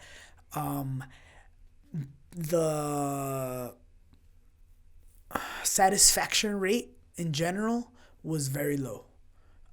It was, people didn't like it. It felt biased. I had a few experiences where it was like they were just rubbing me the wrong way. And then I would see a lot of my students were mad, or after the tournament would be mad because they felt they got screwed over. And I'm like, why are we doing this tournament, man? Like, it's just it's not being beneficial. It's just pissing people off. People were quitting after the tournament because they hated it and this and that. No, fuck that. And and it's just like, this is wrong. Like, I need to do my own tournament. And I had already been working at the Gracie Nationals and Gracie Worlds for like 4 years already, running their tournaments, doing all the bracketing under Rose Gracie, and being a referee. And so I was like, I could do this for sure. So I started doing it. That opportunity with Shane and Lizzie, from their gym used to be called New U. What is it called now? Sun City Athletic Club, right? Mm-hmm. Yeah. And Mark and Amy Duchesne from what was 915, but it's now Elevate Gym over here on the east side. Us three, we got together and we put the Lift ADP Fitness Expo together. The first year, we got a lot of support from the city of El Paso, and they wanted to do it when the plaza or the San Jacinto Plaza opened, and that was the plan, but they took so long to open, and we still had it outside on the street. So we closed down the street, like Franklin Street between like El Paso Street. I don't remember. We're like behind the stadium, and we put canopies everywhere. I had a tournament over here. Shane and Lizzie had a stage, so they had the Mr. and Miss Fitness El Paso and some other contests, and then Mark and Amy had another parking lot over here for the CrossFit games that they do, the desert games. It was so awesome. That was the first year. After that, every year was inside the convention center, just because being outside, it's so hard to do an event because you don't know if it was going to rain, it was going to be windy, and it was so hot. And then the heat on the mats, it makes it all hot. You can't be on there barefoot. And then imagine all the people in CrossFit on asphalt, just like working out hard with the sun just boom all day. Mark was like, never again am I doing this outside. Wow. No, Shane was showing me pictures, telling me about the event. It's so awesome. And it's so sad about, of course, with COVID, that you guys couldn't have that. It's crazy how, like, the year after year after year, something would happen that we would almost cancel. One year, it was because it was like Hurricane Katrina. So they had refugees from Hurricane Katrina at the convention center, and we almost weren't able to use it. But luckily, they left before, they moved them or something, and we were able to do it. The year after that was the shooting, the Walmart shooting. Yeah. So they had everything, like the FBI and stuff had all their center there at the convention center. The day before is when they moved out, we were able to do it. And then last year, COVID-19. finally it beat us. Wow.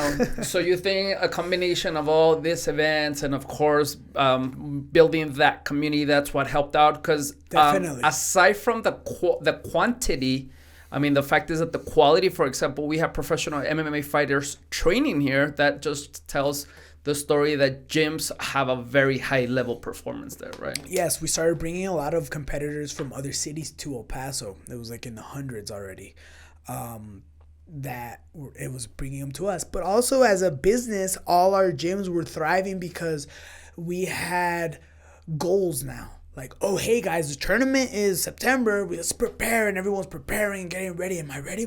Dude, we got to work on this. And the coach, you know what I'm saying? So, boom, here's another one, and now another one. And I got it down to a science where I had a software where everyone would sign up. It would show them the brackets immediately. Before I would do it by hand, I would have cards. For the first 3 years, I would be up to like 4 a.m. setting up brackets. The adults brackets are so easy because everyone is just a weight and experience. Kids, it's weight, experience, age also, because a 6-year-old that weighs 60 pounds is not going to be able to go against a 8-year-old that's 60 pounds. Just cognitively, that 8-year-old is a lot more sharper, you know what I'm saying? And is going to dominate that 6-year-old that's still, a little kid. More of a little kid. Okay. And on paper looks, dude, it's just a 2-year difference. Like, they'll be fine. And then you see them in person, you're like, dang, that's not going to happen. So we had some parents, oh my gosh. So I would be up till like 3, 4 in the morning. And then the tournament would start at 8 in the morning the next day. But I'd have to be there at 7 to set everything up. And then people late registering and late weighing in because you had to do weigh-ins the day before. It was so hard, so hard. One year I even dropped on the way back. I dropped some of the mats on the freeway and they got ruined. Ooh, okay. They got ruined and I had borrowed the mats from the region of the wrestling committee, wrestling region. I don't know what it's called. And so I had to pay them back for it. I had to buy it. So all my earnings that year were pretty much gone on mats, and now I had pretty much bought those torn mats, and I just had torn mats now. It was horrible. But I got a software now. It's called Smooth Comp, where it has everything, and it even shows you exactly what time you're gonna compete, and it's up to date, and it has a screen where it shows you what mat you're gonna be on. Everyone has it on their app on their phone. And it just runs smoothly, like nothing. Well, fancy. Do you think we're gonna have it this year? Yes. I had it last year anyways. I still had my tournament. Live 50P, we had to cancel, but I fought it and I was like, I'm still going to do the tournament, and I still ended up having the tournament. I found another venue and I still had it. It was a little bit smaller than usual because every year I saw a lot of growth. This year was the same as last year. Or maybe a little bit. So I had like 200 competitors, but it was amazing. Everyone was very happy, and all the gym owners are my friends, so I could get direct feedback, and I ask them, like, hey man, what do you think? Do you like it? Like, everything good? Do any parents have anything bother? Sometimes they'll be like, hey man, this, and I'm like, I'll talk to them directly, or I'll fix the problem right then and there. It's like that. Jiu Jitsu mindset comes into play where you have to problem solve right there on the fly when I'm running the event. So I love the thrill of running an event. It's so awesome. Wow. Well, thank you for sharing that, sir. But yeah, it makes sense. It just for anyone new to MMA, or maybe that was not aware of the big community Jiu Jitsu MMA here in El Paso, check it out. It's amazing to see what's going on right now. Thank you. Kudos to you, man. All right, so let's talk about now being a gym owner, right? Of course, with COVID, being a business owner, as you know, there's a lot of challenges. What's the hardest part of being a gym owner, jiu-jitsu in this case, aside from COVID? Oh, man. I don't know. I think I don't know if it's the hardest, but one of the hard things is separating yourself at a personal level from the students or the members, I don't do it 100%, but sometimes you do have to, also your employees and stuff. You can't be super. I used to be friends with everybody, and people become the members, but they ended up being, still I have a lot that are my friends too, but it's just the relationship changes a little bit, you know what I'm saying, where they, not that they lose respect for you, but they see you a little bit differently, and when they don't, they could kind of see you as just a coach, and then that benefits them a little bit more, where you just take that role as a coach instead of being your coach and the friend and the homie and the cuñado and you know what I mean? Do you know what I mean? Yeah. Where now I can't. It's hard for me to tell him so many things because he's also my homie and stuff like that. Whereas a coach, I could be like, hey, dude, like bum, you know, or you know what, that doesn't fly here in this gym. Get out of here and, you know, get that bad vibe off of your team before it makes it even worse. Because that happens too, you know. Like, you get people that where you give them an opportunity, you want to help everybody, and they're not changing. They're just taking advantage of that opportunity instead for their benefit, and they're just kind of like as a rotten, how do you call it? Like, they're just making the vibe bad, and they're contaminating it to other people, and then they're going behind your back, maybe saying stuff about you, and then so, you know, and that's something that you have to notice right away and, you know, address it immediately, because you're the one that creates this culture and this energy that is good for learning, you know. And I'm here for a reason, you know. I've been doing this for a while for a reason, and it's thriving for a reason. The way I think that it should be is, you know, after research and development, you know, after trial and error for a few years. And someone else is not gonna come in and start telling you how to run things and stuff like that. It's like, dude, if you don't agree with me, if you disagree with me, you don't have to be here, man. You know, this isn't like a high school team where, like, you have to be on this team kind of thing, and like, I have to give you mat time or I have to let you play. If you don't like it, go find another team. You know what I'm saying? And I feel like that's the hardest thing, because I'm also not an asshole. You know what I'm saying? I can't do that to people. Some people, that comes naturally, like, hey, bro, get the fuck out of here. This is my, you know, and it's hard for me to do something. Yeah, like and that was exactly what I was gonna ask next. Because with your personality, being friendly, kind, generous, you know, you try to make sure that everyone feels welcome and everything like that. How can you separate? Okay, this is a moment of I need to have this type of conversation with you. You know? Yeah, so. yeah, because I feel it's different from a fitness gym where you just want people to take the class, you know, lift, train, cool, peace out, man. Oh, nice to meet you, come in. Beep, little scan card and stuff. With me, it's like a whole relationship, you know what I'm saying? I'm trying to know them one-to-one and kind of give them the philosophy. And we talk about philosophy all the time in class, and strategy and analogies comparing to other things. So we go more in depth on the mind, because the mind is your biggest tool, you know what I'm saying? And for fighting and tactics and war tactics and stuff, your mind is what's gonna, you know, make you or break you. And once you start you learn more about people. You gotta know who should be on your team and who shouldn't. Yeah, and that works in every business, not only the gym, of course, that you try to help them out, especially if you know their personal situation, right? But then you're trying to separate that. Okay, well, but now this is business, and now it's affecting you. So I'm sure it's a challenge as well. It's crazy because one of my friends, his name's Boogeyman Martinez. He runs 10th Planet San Diego. He's probably one of the most successful 10th Planet gym owners in the whole system. Just because competitively, he's one of the best. And also his school, they have like 600 members or 700 members, I don't know. And they have like 3 schools already or 4. And it's something he told me. He's like, it's crazy. When someone comes to my gym, I actually end up interviewing them. Like, well, why do you want to do jiu-jitsu? Well, and why do you want to do this? And what made you come to 10th Planet instead? And blah, blah, blah, blah. And that sometimes they'll be like, man, well, I don't know if, like, this is, like, the best fit for you. So, like, God dang, I don't know. Like, I feel like I couldn't tell that to someone, you know? Like, but you get to a certain level of, I guess, jiu-jitsu instructor, you could read people right away, or a lot better than most people, you know what I'm saying? Another friend of mine, I consider these guys mentors, is Casey from 10th Planet Vegas, and he's owned quite a few 10 Planets also. He would tell me the same thing. He would be like, you know what, man? Like, I feel like that school over there is probably a better fit for you, man. You should go try them out instead. Wow, okay. And it feels like business-wise, it's like, dude, that's not good for business. But at the end of the day, it is going to be good because he's going to scare away people from you. He is going to hold back some of your members from you. He's going to take time from you for having to argue and fight with him, where you could be spending that time on the people that are appreciative of you. You know what I'm saying? And also maybe just piss you off and bother you where you can't perform the best as a coach anymore. So at the end of the day, it is better for business. Yeah, and especially like you said, that if you're able to read out people already, I mean, chances are you're going to be right with whatever assumption you're making. I just feel like there's a fine line between knowing how to read people and judging, right? Oof. And you don't want to judge either. Which it is kind of the same thing, right? That's where it gets tricky that you are. If you're reading out people, even if it's a positive way, but you're judging someone. No, because judging is like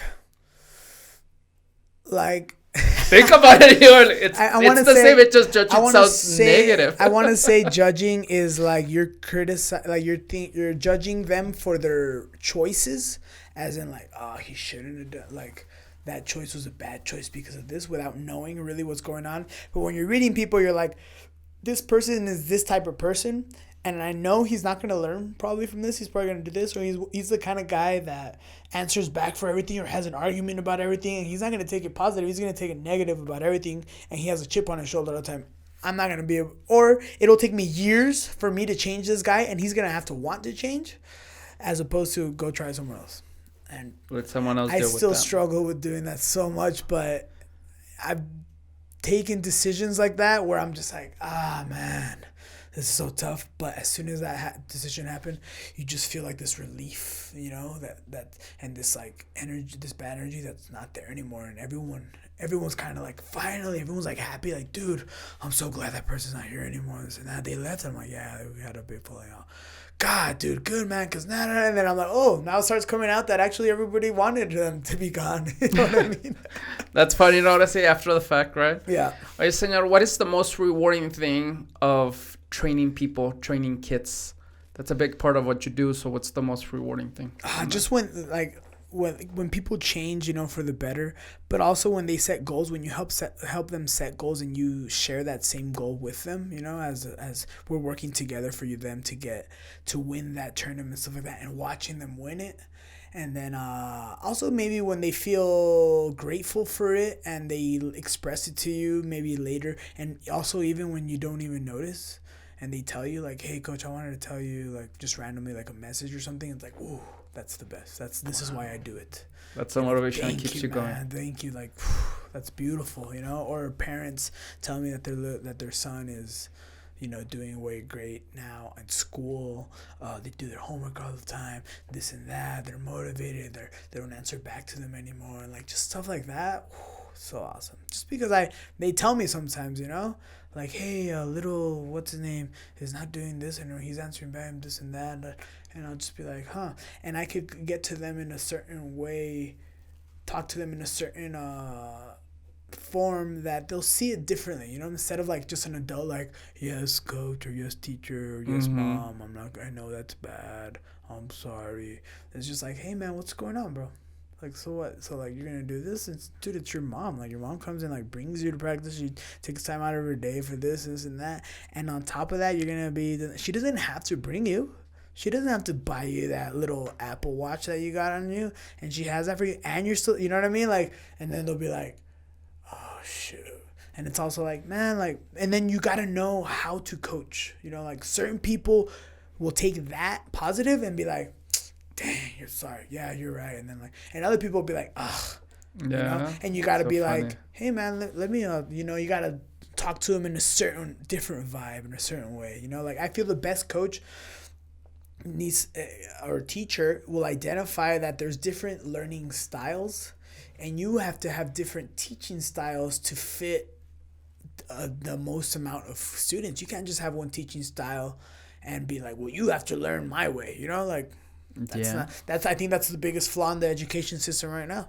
They just have, it's like one cookie cut kind of way of how to teach, and that fails a lot of people, Yeah, especially when you don't have a good support system at home. Talking about that, how difficult is it when you're working with, let's say, kids and you see them improve, not only in Jiu Jitsu, right, but you see them more disciplined in many aspects, but then you see that at home, like they don't have the same structure. Like, yeah. How difficult is that?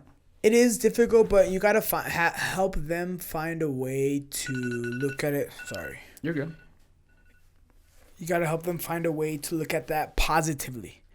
Because some of the best guys in the world, like and most successful guys in the world, have come through bad upbringings and stuff. Look at 50 Cent. He used to sell crack when he was like 8 or something like that on the streets. You know what I'm saying? Like, What was his reason? You know, why didn't he end up becoming or going to prison or something like that? You know, why didn't he end up just becoming a murderer or a crackhead?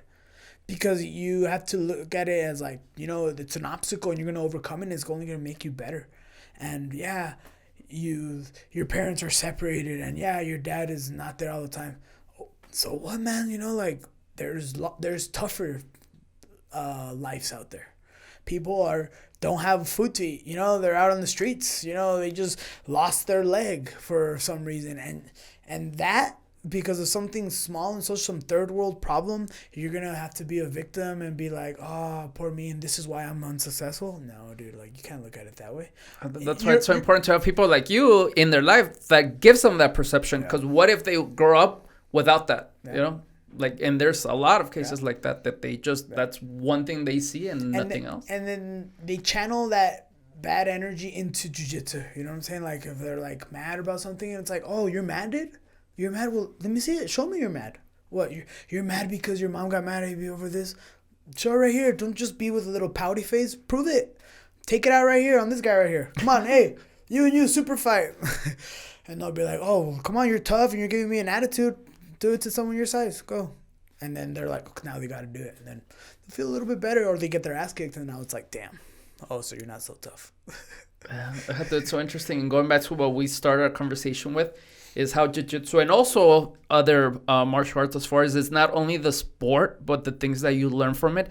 And especially if maybe the role models that you have at home, they're not the best. That's the reason why maybe it's even greater if you have the opportunity to have your kids in any of those programs, like has an opportunity to someone else offer that perception that sometimes they're not offered at home, right? Yes, so. Definitely. Nice, Senor. Well, thank you so much for that. Now, to end our conversation, I know you're a follower of Gary Vee. Yes. Was he here last year or the year before? I think it was last year, and I went. What I know, and I know you asked him a question. Yes.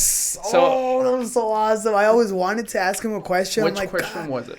What did I ask him? Okay, yes, something about outsourcing. It's so funny because I was there and I was not on the floor. I was in the stands. And it's about jumping on that opportunity. You know what I'm saying? It's also about that, something that I've learned in jiu-jitsu also, where as soon as an opportunity arises, you got to quickly be able to analyze what's the best decision to make, to do it or to not do it. And you already know if to do it or to not do it, but people have doubt, you know, and then they're like, oh, no, but what if? And then like, what if what? Well, I don't know. What could happen? Like, well, maybe this could happen. Like, can that really happen? You know, but then once they're overthinking it, that opportunity already passed, and then it's too late. So I saw the opportunity and I jumped the fence and I was the second one in line. And I was like, what the hell am I going to ask him? I don't even know what to ask him. Where people were showing up with papers already. You didn't even have the question already. I didn't have a question. There you go. Okay. But then I was like, yes, I do have a question. Perfect. So for the most years of my gym business, I was a one-man show. I would teach the morning class, I would teach the kids class, and I would teach the advanced class and the beginners class every single day. And when people would show up, I'd get out of class and be like, hey, hello, welcome to, you trying to try it out? Well, this is our schedule, this is our members, and this and that, this much, we'll try it out tomorrow. You want to sign up after practice? Like in between classes, I'd sign up like whatever kid they wanted to get signed up, and then I'd have one of my top students like start the warm-ups for the other class, and it got to a point where the gym was growing a lot. Like the voice was getting more out there, and like we were getting a little bit more well known for competing all the time and, you know, fighting and stuff. So, or for whatever reason, right? And it was just growing where it was taking me away. And also I was like spending so much time and thought, and most of my brain capacity was not focus on jiu-jitsu. It was on bookkeeping, on accounting, on bills, and I was just looking at everyone like, as how many people are here today, like, oh, okay, that's good, yeah, it's better than last week, or how many members do I got? I need to get this many members, and I need to get that many members, and I've only lost this one, and it's just like, after a while, I'm like, one of my really good friends from 10th Planet, I can't remember which one, we call him Barn Cat. He's like, I didn't work so hard to just do jiu-jitsu for a living to not do jiu-jitsu for a living. You know what I'm saying? So we finally get to the point where I'm living off of jiu-jitsu to where it's I can't do jiu-jitsu because I have to take care of everything so jiu-jitsu could happen. You know what I'm saying? So my question was, I'm like, I told him that problem I had, and I needed to hire a front desk person. And I was like, do I hire someone from the jiu-jitsu community and teach them how to do sales, or teach them about the jiu-jitsu about, you know, how to sell and stuff like that? Or do I hire a sales rep and teach them what jiu-jitsu is, kind of thing? And he's like, it doesn't matter, either or. And I love Gary Vee. Sometimes, like, in the morning, I'm like, boom, Gary Vee video, hell yeah. And I'm just like, yes. And then start my day, you know? He's so right. I don't know how he... Going back to what you said about overthinking. Yes, exactly. I'm like, dude, and he does jiu-jitsu too, a little bit. Oh, really? Yeah. I didn't know that one. After he went to Joe Rogan, I think he started doing some jiu-jitsu. So anyways, I wish I could have talked to him about that. But he was like, either or, man. It doesn't matter. Just do one. I feel like you've already been thinking about this so much that if you would have already pulled the trigger on hiring someone, you would have probably been on your third person already. But you haven't done it because you're thinking on what's your first person. It doesn't matter. Just pick him. And if he's good, cool. And if they're not good, fire them and get another one. And I was just like, oh, he's so right. I'm an idiot, you know? And that's what I did. Luckily, the person I hired, Natalie, gosh, she's amazing, man. She's doing everything. It's perfect. I love it. It's like... I couldn't picture anyone else doing it besides her. Nice. Now let me ask you this: if you had a chance to ask Gary Vee another question now, what would that question be? I don't know. Would it be business related? Will it be more on going into your personal life? What would it be? It would have to be business related, just because he's such a genius, man. It would have to be, but I would probably already know the answer to it. How do I put more marketing stuff out there? How do I do the marketing for jiu-jitsu? And he would probably be like, it's just got to be organic. Just document, you know, because I see him. You just document what you're doing. Where people are putting out videos and like making things up and like acting it out, people will notice that. And it's harder too. Just start recording what you're doing at that moment in time. Talk about it, and then just post it. You know, it doesn't matter whether you're like, you know, you don't have to, get someone to edit a little bit and adds a little this and that, but just record what you're doing, and people are genuinely interested in what like the day-to-day thing that you're doing, you know? And I think you do that already with your social media, because it's anyone that follows you. I mean, you can tell, of course, you have some memes. Sometimes you're the fun part, a lot of MMA stuff, jiu-jitsu, but then a lot of the things that you're going on, it's so organic that, you know what, when people are thinking about your gym, they're thinking about you specifically. So you're already doing it. Maybe you're trying to do it on the official accounts. Maybe is that? Yeah, I try to separate the jiu-jitsu, 10 Planet Jiu-Jitsu from my personal, and on my personal do a little bit more personal stuff, and on 10 Planet strictly 10, like the promo and marketing stuff. Although even now, every now and then I'll do kind of that, and like, but it's like talking to people from 10 Planet, so it is 10 Planet stuff, you know. So it's pretty cool. The only thing is I'm trying to mess less with social media. What you mean? I saw the Netflix special Social Dilemma. Have you seen that? Oh, yes. God almighty. And it's hard when you have a business to run through social it's impossible. media. Normal people could have been like, all right, delete, yeah. And I wish I could do that. I can't, because that's what the world is right now.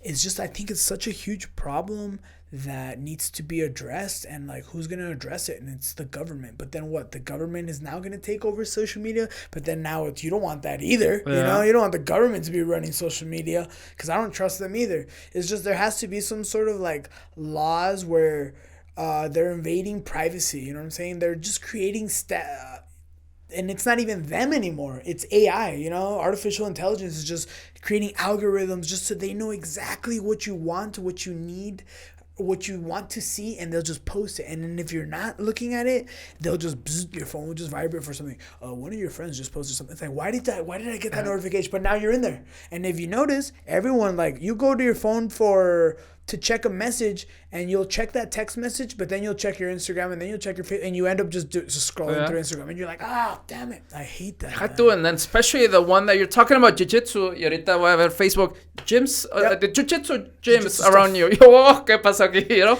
And it's crazy because I could do that to my website. It's called the Pixel, like a Facebook Pixel. But that's when they open your account, right? When they go to your website. Or the website. you put that Facebook pixel on your website. So when they go to your website next time and then they leave or whatever, next time they go onto their social media, your website will come up in their newsfeed. Which I'm okay with that because I'm that's okay with that too.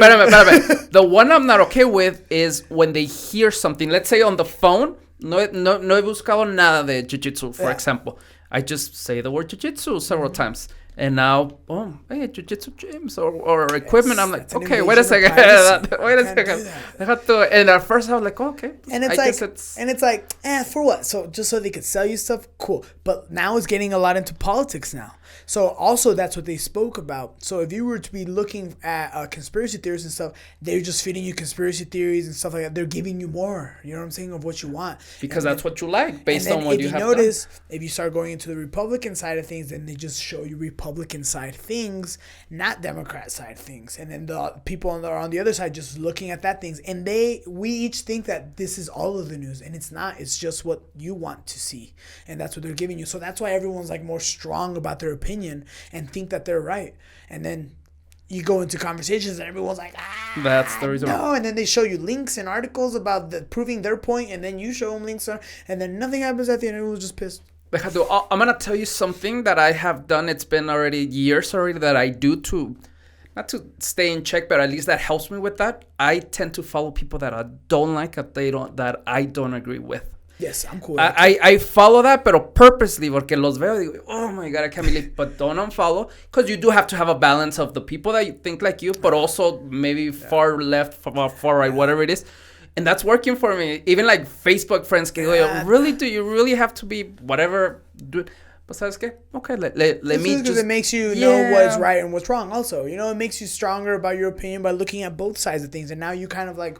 You know what it should be like, or you're gonna be like, man, it's just like this is a touchy subject. Because I'm open to being wrong, just like you said. I am open to learning something, and even maybe I was, I don't know, believing whatever for my entire life. But if it changes after this conversation, exactly how I am. I'm okay with it. Like let it. Like it's like no, this and then actually this isn't that. Like, oh shit, you're right. No, I think that now. And they're like, some people will be like, what? Like It's like, yeah, dude, you could accept you're wrong every now and then. And then guess what? Next week, if someone else makes a strong argument about something else, I'll be like, you know what? You are right. I'm going to think that way now. Like, I think that too now.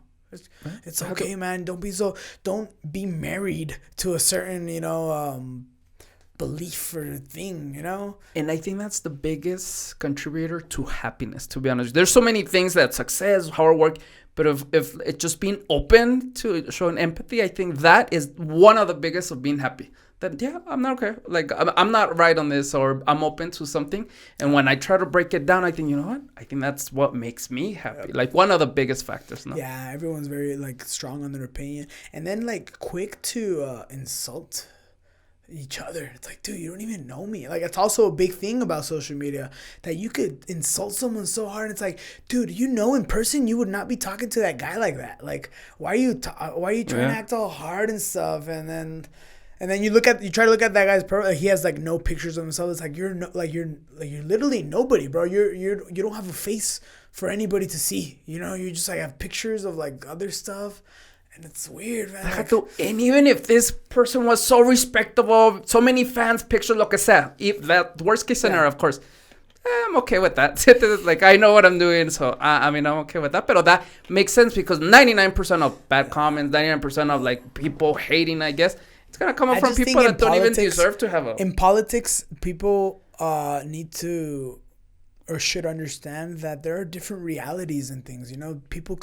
Somebody that came from El Paso is not gonna think on the topic gun control as someone from Chicago or someone from, the farmland in Montana. Montana, they're going to be like, so what? I want to have my guns, whatever. And people in Chicago that maybe their cousin got shot yesterday, they're like, screw all the guns, you know what I'm saying? Someone in El Paso maybe like, yeah, I like guns, but also maybe their uncle was there during the Walmart shooting and they're again, it's like, there's different realities and people should accept everyone for who they are and what they think. And if there should be a thing about everyone could do, like, think and do whatever they want, but then, so you're pro-choice. And then you're like, oh, okay. So yeah, I feel like we could talk. You're sounding very liberal, bro. Yeah, and now you're sounding very this. And it's like, dude, don't put a title on me. I don't even know what you're talking about. Oh, you're a Trump supporter, aren't you? Excuse me? Like, what? Screw both. Screw Trump. Screw Biden. Screw all of them, bro. Don't give me that shit. Positive on any, going back to the candidate, if you can't see anything positive on one or the other, there's something wrong with you. Yep. Because, I mean, the truth is, regardless of how you feel, but if you're not able to see at least one of the things that is that guy or whatever did well or is doing well, so it's the problem's not them, it's you. But bueno, I think we could spend hours on this. Let me just ask you my last question, because I'm very thankful for the close to 2 hours that we've been on, and I've been enjoying this. But let me ask you this. This is the same question I ask everybody. So take a moment. Señor, tell us one thing you love about El Paso. Y no podemos decir comida, because we all know that. Yes, we all know that. And then after that, one is one thing that maybe, I'm not going to say you don't like, but you would like to change, or maybe something that you would like to be on as far as improvement of the city. I feel like it's the same thing, what I like and what I dislike. What I like about El Paso is that we kind of have like a small town feel or mentality where a lot of people do know each other or know someone that knows each other, and we all are kind of connected in a sense. Do you know what I mean? Yeah. I love that about my town.